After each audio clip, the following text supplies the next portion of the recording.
All right. So number one, we have to first of all condense the two, and bring these two logs on the left side together into one. It is subtraction, so that means we're using the quotient property backwards. So we can make them one single log. Since it's subtraction, we make a quotient of 56 over n. Now on the right side, we already have just a single log. Okay, so there was step one. Now step two, since we have logs on both sides, same kind of log base 3, we get to drop the logs, and we know that the arguments have to equal each other. So 56 over n has to be equal to 7. And then we're going to solve this problem. Our variable is in the denominator, so we're going to multiply both sides by that. So that way over here n's cancel, I'm left with just 56. Over here I have 7n, so 7n is equal to 56. To solve that I would have to divide by the 7 to isolate the n. So I get 8, n equals 8. We want to make sure that it works. It says check your solution. So the only place I'd plug it in is this log base 3 of 8. That's perfectly fine because 8's not a negative number. So you can have that log. Number two, here on the left side I have two logs. They're added, so that's a product property. I would multiply the two arguments together when I make it one single log. So it's going to be a log base 6, but now I have to take the x times the x plus 5, and I'll have to distribute it. So it'll become x squared plus 5x. So that's a single log. Now on the other side, I don't have a log. So this is the type of problem where we would rewrite this so it's not a logarithmic equation. We write it as an exponential equation. So we have to remember how that works. The base number of 6 would be to the exponent of the other side, 6 squared. And that's equal to then that argument, x squared plus 5x. So 6 squared is 36. I'm going to subtract that 36 over. So it's set equal to 0, so everything's on one side, so I can then try and factor this problem. So x squared plus 5x minus 36, and that's equal to 0. So let's see, we could have 9 and 4, it looks like. It's going to be an x plus 9, x minus 4, because 9 times negative 4 is negative 36, and 9 and negative 4 add to positive 5. So that's what it factors to. Now set each factor equal to 0. So we set x plus 9 equal to 0, we set x minus 4 equal to 0, and solve both of those equations. We get x equals negative 9, and x equals positive 4. We have to check and make sure these answers work. When I plug in negative 9 into the first log, it'll be log base 6 of negative 9. That's a problem. We can't take log of a negative number. So I get to throw out negative 9 right away. That doesn't work. Now try 4. Log base 6 of 4. That's perfectly fine because that's positive. When you plug in the next one, log base 6 of 4 plus 5, that'll be a 9. So we can take log base 6 of 9. That's fine. And 2 is okay. So that one, there's no problem. So 4 is the answer to that problem. Number 3, we have a logarithmic equation, so I'm going to rewrite it as exponential. So 81 to the 3/4 is equal to x. So that 4, the denominator of 4, means we're dealing with a 4th root of 81. And then we're going to take that whole thing to the numerator, the 3rd power. So we start with the 4th root of 81, which is 3. So that's 3 to the 3rd power, which is 27. So x is 27. Next one, same thing. Rewrite it as exponential. So 8 to the x equals 1/2.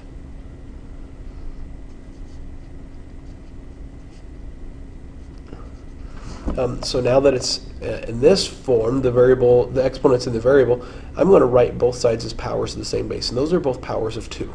8 is 2 to the 3rd. 2, it's 2 to the 1, but it's in the denominator, so when I move that up, it becomes 2 to the negative 1. So on the left side, I have to multiply my exponents. So 2 to the 3x equals 2 to the negative 1. Now that I have the same base numbers, drop the base numbers, and the exponents equal each other. 3x has to equal negative 1. Divide by 3. And we get that x is equal to negative 1/3.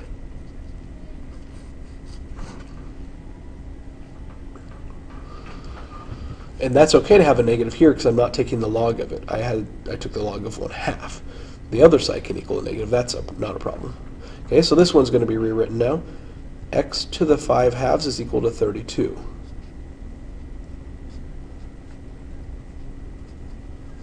Now this time I have to get rid of the exponent. And to get rid of that exponent, since it's a fraction, I use its reciprocal, 2/5. So I'm going to take this side to the 2/5. And so that just becomes x now. Over here, since it's a fraction, the denominator is 5. It's a 5th root of 32, and that's to the 2nd power. Well, the 5th root of 32 is 2, and that's to the 2nd power, so we have 2 squared, which is 4.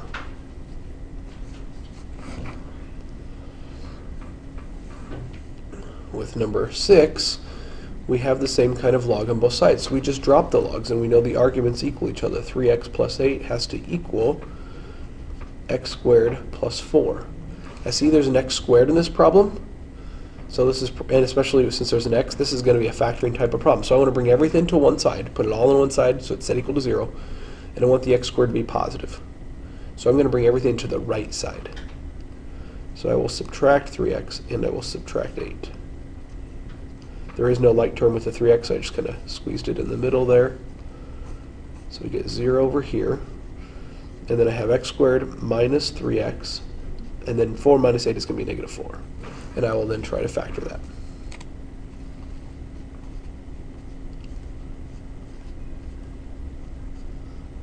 It looks like it's going to be positive 1 and negative 4. They multiply to make negative 4, they add to make negative 3.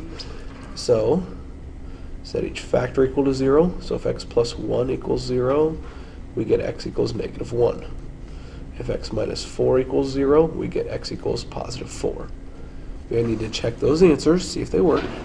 When you plug in negative 1, 3 times negative 1 is negative 3, plus 8 is 5. So it becomes a positive number, that's okay. Look at the other side. Negative 1 squared becomes positive 1, plus 4 is 5. So that's okay. Negative 1 worked. Let's check 4. 3 times 4 is 12, plus 8 is 20. That's fine. 4 squared is 16, plus 4 is 20. So both of those work this time.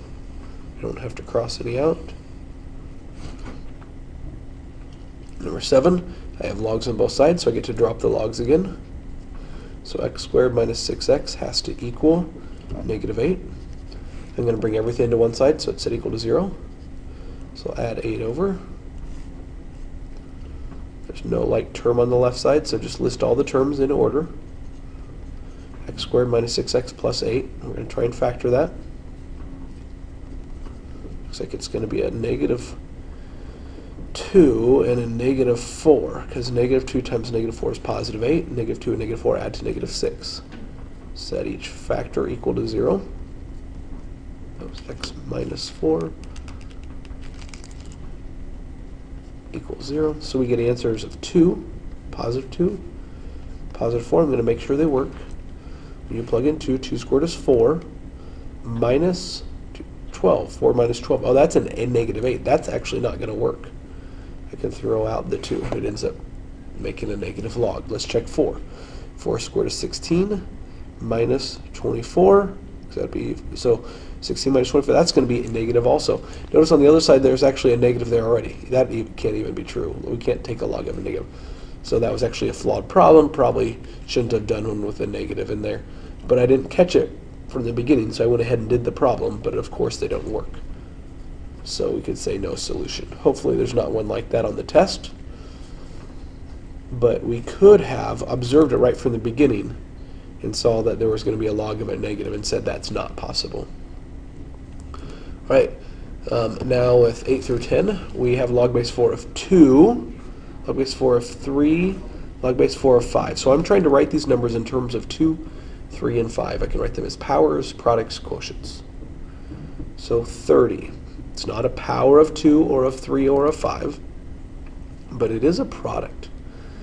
30 is actually 2 times 3 times 5. 2 times 3 is 6 times 5 is 30.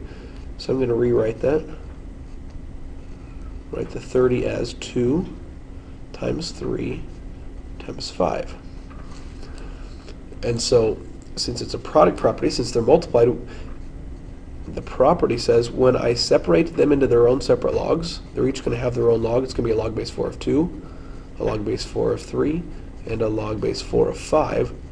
All of those logs get added together. The product property says that logs are added. And now we do substitutions. Log base 4 of 2, well, we see that that's 0.5. It says that up above. Log base 4 of 3, well, that was 0.7925. Log base 4 of 5, that's 1.1610. So type that in the calculator.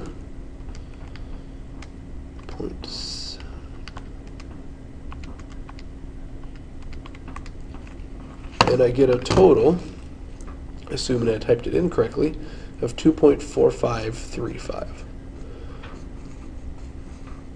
That's what the log base 4 of 30 is. Number 9, we're doing log base 4 of 2/3. So I have 2/3. I'm trying to write it in terms of 2, 3, and or 5. So I can write it as 2. That's a 2 divided by 3. So that's a quotient property. Since they're divided, the quotient property says go ahead and split them into their own separate logs. So take log base 4 of 2 and take log base 4 of 3, but you have to subtract them. So the quotient property has subtraction with it. So it's log base 4 of 2 minus log base 4 of 3. Well, log base 4 of 2, we have written here that it's 0.5 minus log base 4 of 3, which is 0.7925. So go ahead and subtract that on the calculator, and we get negative 0.2925. Hello. And then number 10, I have log base 4 of 9. I can write that as a power of 3.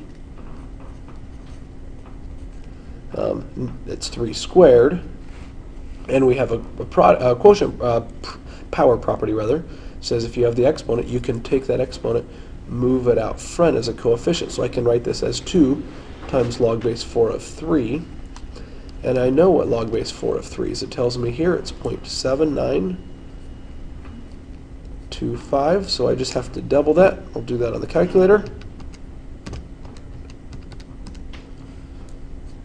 1.5850.